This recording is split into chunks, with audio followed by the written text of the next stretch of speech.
Order the compounds from most reactive to least reactive if the reaction was carried out in the same reaction conditions with the same nucleophile. Think about the SN2 mechanism. The nucleophile attacks from the backside and displaces the leaving group. In the transition state, the leaving group is gaining a negative charge.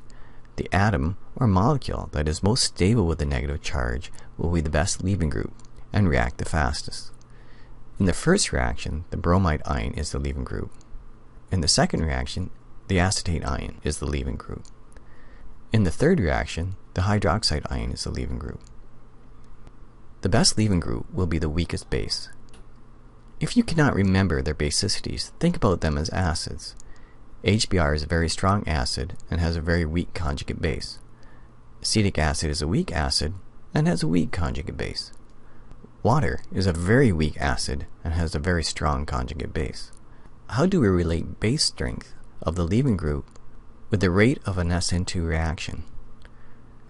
Remember, the rate constant in the rate equation is dependent on the activation energy, and the larger the activation energy, the slower the reaction rate is.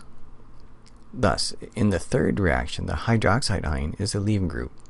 In the transition state, the hydroxide ion is gaining the negative charge, which is a strong base, and is not stable. This reaction will most likely be endothermic.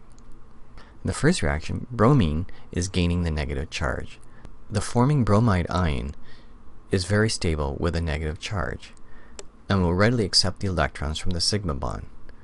The activation energy for this reaction would be much smaller and would react much faster than 3. The acetate ion is a weak base, but not nearly as weak as the bromide ion. This reaction would be slower than 1, but faster than 3.